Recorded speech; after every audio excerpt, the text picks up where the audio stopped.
खुशखबरी खुशखबरी, वालिदैन के लिए खुशखबरी। अब उनके बच्चे जाएंगे स्कूलों में खुशी खुशी से। अब करेंगे बच्चे मौज स्कूलों में। अब होगा पढ़ना बिल्कुल भी आसान। ये बड़ी अच्छी बात कही आप। कैसे बोली जाना यथ वीडियोस में स्वागत करता हूं मैं आपको अपने चैनल में, जिसका नाम है ईगर टू नो। तो बने रहिए इस वीडियो के साथ आखिर तक और आपको बिल्कुल आसान सी भाषा में समझाएंगे कि कैसे बच्चे जो है स्कूलों में जाएंगे खुशी खुशी से। दोस्तों, अगर यहाँ पर बात करें हमारे एजुकेशन प्रिवेलिंग एजुकेशन सिस्टम की, तो वो था 1986 के अकॉर्डिंग। अब इसको जो है कस्तूरी रंजन कमेटी ने अगस्त 2020 में इसको जो है चेंजेस किया है, इसको रिफॉर्म किया। अब आ गई है न्यू एजुकेशन पॉलिसी, जिसको हम अगस्त 2020 कहते हैं। इस कमेटी ने, इस कस्तूरी रंजन कमेटी ने क्या क्या चेंजेस किए हैं जान लेते हैं। देखिए गाइज, सबसे पहले जो इस एजुकेशन सिस्टम को देखती थी वो थी MHRD, जिसका फुल फॉर्म होता है ministry of human resource development. अब इसको ये नहीं देखी, अब सीधे सीधे इसको मिनिस्ट्री ऑफ एजुकेशन देखेगी, जिसका कि मिनिस्टर अभी है धर्मेंद्र प्रधान। अब इसके अलावा 10+2 था पहले हमारा सिस्टम, अब इसको चेंज किया गया है 5-3-3-4। ये क्या है इस वीडियो में आपको बिल्कुल आसान भाषा में समझाएंगे। देखिए 10+2 ये होता था कि ये 12 साल एक्चुअली होते थे। इसमें जो है गवर्नमेंट इन 12 सालों पे या स्टेट गवर्नमेंट या सेंट्रल गवर्नमेंट बिल्कुल उस स्कूल पे इन बच्चों पे नज़र रख रही थी। वन क्या करुक 5-3-3-4 यम असली 15 वरी 5-3-8-3-4 अब ये पूरे 15 साल आते हैं। इन 15 सालों में जो है स्टेट गवर्नमेंट या सेंट्रल गवर्नमेंट पूरी नज़र बनाए रखेगी अब इन बच्चों पे। अब जो गवर्नमेंट ने क्या कहा है कि हम जो है इसमें 6% GDP ऐड करेंगे। पहले था 3%, जिसमें पूरा एजुकेशन सिस्टम का कामकाज होता था, इंफ्रास्ट्रक्चर वगैरह। अब जबकि 6% इन्होंने ऐड किया, तो इसमें हम उम्मीद कर सकते हैं कि एक रेवोल्यूशन आ जाएगा एजुकेशन सिस्टम में। प्लस इसमें जो है फीस स्ट्रक्चर जो कि प्राइवेट स्कूलों का होता था, अब इस पे जो है एक मार्क बना रहेगा कि फलानी इस स्कूल को जो है 3,000 लेने पड़ेंगे या जो उसके ऊपर होगा। बहुत से कैटेगरीज आते हैं स्कूलों में, इनका जो है एक रेंज रखा जाएगा फीस का, वो अपनी मनमानी यहाँ पे नहीं चलेगी। अब यहाँ पर बात करेंगे इस 5-3-3-4 की। देखिए गाइज, ये जो फर्स्ट 5 है, ये फर्स्ट 5 साल होंगे एक बच्चे के। पहले क्या होता था कि हम जो है बच्चे को 6 ईयर के बाद ही एडमिशन कराते थे, लेकिन अब क्या होगा कि अब जो है बच्चा 3 साल के बाद ही इसको एडमिशन कराया जाएगा। फिर उसके बाद पहले जो इसके 3 साल होंगे स्कूल में, इसमें बिल्कुल ये खेल कूद करेगा, जो चीज़ें होंगे उनके साथ खेलेगा, तोड़ेगा उन चीज़ों को, जो इसको मन करेगा वो करेगा। कौशर पर वना ये कर ये गिंदे अमिस खोज गए तिकारी तक।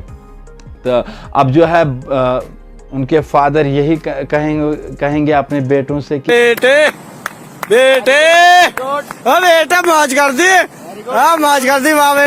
क्योंकि अब जो है बच्चे को कोई प्रेशर नहीं होगा, कोई दबाव नहीं होगा, कोई एक्सटर्नल फोर्स नहीं होगा मास्टर्स की तरफ से, टीचर्स की तरफ से आपको पढ़ना बिल्कुल, बल्कि उसको जो है पहले 3 साल बिल्कुल छूट दी गई है। इसको खाली जो है खेलना कूदना है, तो इसमें कोई एग्ज़ाम नहीं होगा। अब जो उसके 2 साल और होंगे 5 साल में, उसमें उसको प्रमोट किया जाएगा फर्स्ट क्लास में और सेकंड क्लास में। अब हमने जान लिया यहाँ पर कि जो फर्स्ट 5 ईयर्स होंगे उनमें उसको क्या करना है। पहले 3 साल उसको खेल कूद में लगाना है, जो उसको मन करे वो करेगा, क्योंकि उसको वहाँ पे जो है सब कुछ खिलाया पिलाया जाएगा बाज़ाब्ता से। उसको जो है उस्ताद जो होंगे वो उन पे ध्यान रखेंगे। फिर उसके बाद जो अगले 2 साल होंगे उनमें उसको क्या है कि फर्स्ट क्लास और सेकंड क्लास में प्रमोट किया जाएगा बिना किसी एग्ज़ाम के। तो ये जो स्टेज है, इसको जो नाम दिया गया है, इसका नाम दिया गया है फाउंडेशन स्टेज। दोस्तों, यहाँ पर वीडियो को आगे बढ़ाने से पहले आपसे ये रिक्वेस्ट है कि अगर आप हमारी चैनल पे पहली बार विजिट कर रहे हो तो हमारी चैनल को सब्सक्राइब कीजिए और also press the bell icon, ताकि आपको जो है हमारी आगे आने वाले वीडियोस की नोटिफिकेशन मिलती रहे। क्योंकि आपको जो है सब्सक्राइब का कोई पैसा नहीं लगता है, खाली आपको प्रेस करना है, हो जाएगा। क्योंकि आपको इस हमारे चैनल पे ऐसे ही वीडियोज़ मिलते रहते हैं। दोस्तों येथनस करो इसका दोमी स्टेज यह नाव थोमुत प्रिपरेटरी स्टेज। अब इस प्रिपरेटरी स्टेज में क्या होगा, इसमें जो है बच्चा 3 साल रहेगा, क्योंकि पहले स्टेज में हमने बात की 5 इयर्स की, तो अब दूसरे स्टेज की जो बात करेंगे यहाँ पर, तो इसमें जो है बच्चा 3 साल रहेगा। इसमें जो है बच्चा 3rd, 4th और 5th क्लास की पढ़ाई करेगा। लेकिन इस वाले स्टेज में से ही जो है इसका एग्जामिनेशन का पैटर्न शुरू होगा, इसका एग्जामिनेशन शुरू होगा। ये एग्जामिनेशन शुरू, मगर यथ मज गई ब्याक अख चीज इसमें और भी ऐड किया जाएगा, वो ये है कि इसको जो है एक्टिविटी के साथ साथ स्टडी भी कराई जाएगी। और इसके अलावा इसमें जो है कहा गया इस कमेटी में कि जो आपका बच्चा होगा वो अपनी मदर टंग में इसको जो है पढ़ाया जाएगा इस वाले स्टेज में, जिसका नाम दिया गया है प्रिपरेटरी स्टेज। इसका इसीलिए नाम दिया गया है प्रिपरेटरी स्टेज क्योंकि यही से जो है बच्चा यहाँ से प्रिपेयर करना शुरू करेगा। एक्टिविटी के साथ साथ इसको जो है स्टडी भी कराई जाएगी, उसके अलावा मदर टंग में इसको जो है पढ़ाया जाएगा, क्योंकि जो बच्चा होगा वो मदर टंग में या मादरी ज़बान में ज़्यादा आसानी से चीज़ों को ग्रैस्प कर सकता है। यहाँ पर बच्चे को नेशनल लैंग्वेज या उर्दू या और कोई लैंग्वेज के साथ भी पढ़ाया जाएगा, उस पर कोई रोक नहीं है, लेकिन ज़्यादा जोर दिया गया है मदर टंग पे ही। दोस्तों यहाँ पर नंबर 3 की बात करेंगे तो इसमें आता है मिडल स्टेज। पहले वाले स्टेज में हमने बात की इसमें बच्चा 5 साल रहेगा, नंबर 2 में हमने बात की इसमें 3 साल रहेगा, नंबर 3 में बात करेंगे तो इसमें बच्चा जो है वो भी इसमें 3 साल रहेगा। इसमें जो है उसकी पढ़ाई होगी 6th, 7th और 8th की। अब इसमें जो बच्चा है वो क्या क्या पढ़ाई कर सकता है, देखिए गवर्नमेंट ने यहाँ पर जोर दिया है वोकेशनल ट्रेनिंग पे, जो कि बहुत ही अच्छी चीज़ है, क्योंकि बच्चा जो है कोई बच्चा होता है वो इंटेलिजेंट होने के साथ साथ वो वोकेशनल भी कुछ करना चाहता है, जैसे कि उसको पसंद है कि वो टेलरिंग सीखना चाहता है या मैकेनिक या इलेक्ट्रिशियन या प्लम्बरिंग, कुछ भी वो करना चाहता है पढ़ाई के साथ साथ। अब जो है उस बच्चे को कोई टेंशन नहीं, उस माँ बाप को कोई टेंशन, क्योंकि अब जो गवर्नमेंट ने है उसको स्टडी के साथ साथ ही इसमें सिलेबस में डाल दिया है, जो कि एक बहुत ही अच्छी चीज़ नहीं है, क्योंकि इससे जो है अनएम्प्लॉयमेंट काफ़ी हद तक कम हो सकती है, क्योंकि जो है सारे बच्चे सेल्फ एम्प्लॉयड होंगे तो फिर उनको एम्प्लॉयमेंट देने की कोई ज़रूरत नहीं होगी। इसके साथ साथ यहाँ पर सॉफ्टवेयर कोडिंग की भी बात की गई है, जो कंप्यूटर कोडिंग होती है वो इनको सिखाया जाएगा इसी वाले स्टेज में, जो 6th, 7th और 8th वाले स्टेजेस से ही उसको जो है कंप्यूटर कोडिंग सिखाई जाएगी। इसके अलावा वो मैथ्स, साइंस, आर्ट्स ये वाले सब्जेक्ट्स भी पढ़ेगा। इसके साथ साथ उसको जो है कोई सा भी इंडियन लैंग्वेज सिखाई जाएगी, जैसे कि मराठी हो गया, कश्मीरी हो गया, तमिल हो गया, बंगाली हो गया, और भी सारे जो कि इंडिया में भाषाएं हैं वो भी इसको इसमें सिखाई जाएंगी। दोस्तों यहाँ पर बात करेंगे नंबर 4th स्टेज की, तो इसका नाम दिया गया है सेकेंडरी स्टेज। इस स्टेज में जो है बच्चा 4 साल रहेगा। जी हाँ, इस स्टेज में जो है देखिएगा पहले क्या होता था कि जब हम 10th क्लियर कर लेते थे तो फिर कोई स्ट्रीम लेनी होती थी, जैसे आर्ट्स, नॉन मेडिकल, मेडिकल हो गया। तो लेकिन अब जो है इस कमेटी ने, इस गवर्नमेंट ने जो है पूरा इस स्ट्रीम वाले कंसेप्ट को ख़त्म किया। अब इसने क्या कहा है कि हम कोई स्ट्रीम नहीं रखेंगे। अब बच्चे को, किसी बच्चे को ये चाहत होती है कि वो आर्ट्स के साथ साथ नॉन मेडिकल भी पढ़ना, कोई सब्जेक्ट पढ़ना चाहता है, या मेडिकल होने के बावजूद वो कोई आर्ट्स का सब्जेक्ट लेना चाहता है, अब वो बिल्कुल ले सकता है। मजा आया। अब इस वाले स्टेज में बच्चा 4 साल रहेगा, और इस वाले स्टेज में क्या क्या कौन कौन से क्लासेस पढ़ेगा, 9th, 10th, 11th और 12th। इसके अलावा क्रिटिकल थिंकिंग पे जोर दिया जाएगा, जो कि बहुत ही अच्छी चीज़ है। अगर हम देखा जाए तो हम खाली पहले क्या था कि रट्टा मार के पढ़ लेते थे, फिर क्या होता था वो खुद को भी पता नहीं होता था, लेकिन अब जो है इसको ख़त्म किया गया। इसी वजह से इसको ख़त्म किया गया है कि अब जो है अगर बच्चे ने कुछ पढ़ा है तो उसको इसका रीज़न पता होना चाहिए। इसमें क्रिटिकल थिंकिंग डाली जाएगी, जैसे कि एग्जांपल यहाँ पे लेते हैं कि अगर गांधी जी ने क्विट इंडिया मूवमेंट स्टार्ट नहीं की होती तो कौन कर लेता होती, अगर उसने ऐसे नहीं किया होता तो फिर कैसे किया होता। यहाँ पर कहने का मतलब है कि क्रिटिकल थिंकिंग पे जोर दिया जाएगा।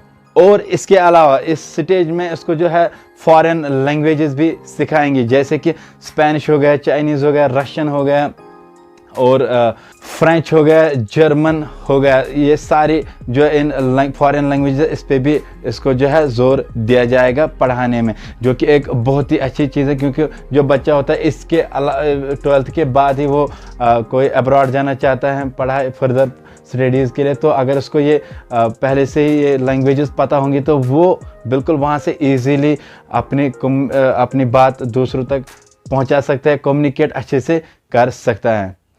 दोस्तों ये करो कत नंबर 4 नाव ग्रेजुएशन स्टेज, जिसका नाम है ग्रेजुएशन स्टेज। तो इस स्टेज में जो है बच्चा 4 साल रहेगा। देखिए गाइज, पहले क्या होता था कि स्ट्रीम्स होती थी BA BSc BCom, लेकिन अब क्या है कि जब ये स्ट्रीम्स का झंझट ख़त्म हो गया तो अब जो है गवर्नमेंट ने जो है बिलखुसूस ये कहा है कि हम जो है हर एक ईयर को जो है एक डिग्री देंगे, एक सर्टिफिकेट देंगे। पहले क्या होता था कि हमें 3 साल कंप्लीट करने के बाद ही एक सर्टिफिकेट दी जाती थी ग्रेजुएशन डिग्री की, लेकिन अब इसको जो है बिल्कुल ख़त्म किया गया है। अब कोई सा भी एक यहाँ पर बात करेंगे, अगर किसी ने एक ईयर कंप्लीट किया, first year of graduation complete किया है, तो अब इसको जो है अब गवर्नमेंट उसको एक सर्टिफिकेट देगी जिसका नाम रहेगा ग्रेजुएशन सर्टिफिकेट। उसको भी माना जाएगा कि उसने ग्रेजुएशन की है। अब कोई चाहता है कि मैं 2 ईयर्स कंप्लीट करूँ, तो उसको जो है सर्टिफिकेट दी जाएगी, उसका नाम रहेगा ग्रेजुएशन डिप्लोमा। अगर कोई चाहता है कि मैं फर्दर स्टडी करूं, तो 3 साल का अगर वो कंप्लीट करेगा तो उसको ग्रेजुएशन डिग्री की सर्टिफिकेट दी जाएगी। अब कोई चाहता है कि मैं और भी पढ़ना चाहता हूं, वो 4 ईयर्स कंप्लीट करेगा तो उसको एक सर्टिफिकेट दी जाएगी जिसका नाम रहेगा ग्रेजुएशन रिसर्च। देखिए गाइज, पहले क्या होता था कि हमें 3 साल कंप्लीट करने पड़ते थे, तो फिर उसके बाद जो है सर्टिफिकेट ग्रेजुएशन की मिलती थी। लेकिन अब क्या है कि अब आपको जो है 4 साल कंप्लीट करने के बाद आपको 4 सर्टिफिकेट्स मिलेंगे, हर ईयर की अलग अलग सर्टिफिकेट मिलेगी।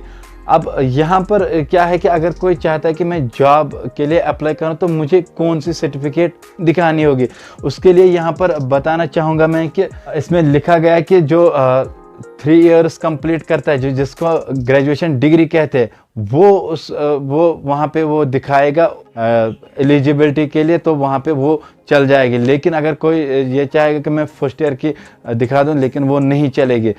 हालांकि वो भी वैलिड है, लेकिन जॉब के लिए जो है 3rd ईयर उसको दिखाना ज़रूरी है। दोस्तों इस वाले स्टेज में और एक चीज़ ऐड करना चाहूँगा, वो ये है कि री एंट्री का इसमें दिया गया है। वो री एंट्री क्या होता है कि पहले कोई बच्चा अगर मान के चलो 2nd ईयर या 3rd ईयर में छोड़ देता था अपनी पढ़ाई किसी भी वजह से, उसको जो है फिर से अगर वो पढ़ना चाहता था तो उसको फर्स्ट ईयर से ही शुरू करना पड़ता था। लेकिन अब क्या है कि अब इसको जो है री एंट्री के तहत इसको जो है अगर उसने 3rd ईयर में अपनी पढ़ाई छोड़ दी होगी, तो इसको जो है अपनी पढ़ाई फर्स्ट ईयर से नहीं शुरू करनी पड़ेगी, बल्कि जो है 3rd ईयर से शुरू करनी पड़ेगी, जो कि एक बहुत ही अच्छा स्टेप है इसमें। क्योंकि हम देखते हैं कि बहुत सारे बच्चे छोड़ देते हैं किसी भी वजह से, फाइनेंशियल वजह से या कोई और रीज़न होता है, तो वो छोड़ देते हैं अपनी पढ़ाई बीच में, तो उसकी वजह से उनको जो है फिर बाद में प्रॉब्लम्स होती है। अब यहाँ पर बात करते हैं नंबर 5 की, तो उसका नाम है PG stage, post graduation stage. देखिए गाइस, पहले क्या होता था कि हम अगर कोई सा भी पोस्ट ग्रेजुएशन कोर्स करते थे, जैसे कि मान के चलो मैंने आर्ट्स लिया था, तो मास्टर्स अगर मैंने पॉलिटिकल साइंस में कोई डिग्री करनी थी, तो मुझे लगता था मास्टर्स इन पॉलिटिकल साइंस। अब जो है अब इन्होंने स्ट्रीम्स को ख़त्म किया है। अब अगर कोई भी पोस्ट ग्रेजुएट करता है तो उसके आगे लगेगा पोस्ट ग्रेजुएट, खाली पोस्ट ग्रेजुएट, कोई सब्जेक्ट का नाम नहीं लगेगा, क्योंकि स्ट्रीम्स नहीं रही यहाँ पर आर्ट्स, मेडिकल, नॉन मेडिकल की कोई स्कीम नहीं रही। तो इसकी वजह से यहाँ पे जो है जो भी कोई डिग्री करेगा तो उसके आगे लिखा रहेगा पोस्ट ग्रेजुएट। अब इसमें और क्या फीचर्स है, वो ये है कि इसमें जो है पूरे 5 साल का कोर्स लगता है। एक हो गया 4 साल ग्रेजुएशन के और एक हो गया पोस्ट ग्रेजुएशन का ईयर। तो यहाँ पर हमने जान लिया कि पोस्ट ग्रेजुएशन में 1-2 ईयर्स यहाँ पर बच्चा पढ़ेगा। जिसने 4 ईयर्स कंप्लीट किए होंगे ग्रेजुएशन में, उसके लिए यहाँ पर 1 साल देना होगा पोस्ट ग्रेजुएशन के लिए। जिसने 3 साल की डिग्री की होगी ग्रेजुएशन में, तो उसके लिए यहाँ पर 2 साल रुकना पड़ेगा। अब इसके अलावा आता है एमफिल को इन्होंने जो है उसको कट किया है, अब वो कोर्स नहीं रहेगा। उसके अलावा जो है पीएचडी में खास चेंजेस नहीं की गई है।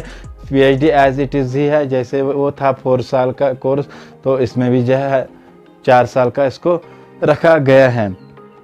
अब इसके अलावा इसमें जो है कुछ चीज़ें यहाँ पर बोलना चाहूँगा। गवर्नमेंट ने कहा कि हम जो है इसको, ये अगस्त 2020 में आ गया, तो इसने कहा कि हम इसको जो है 22 और 23 में इसको जो है पूरा इम्प्लीमेंट करेंगे, क्योंकि कोविड की वजह से जो है ये सारी चीज़ें पॉसिबल नहीं थी, आपको भी पता होगा।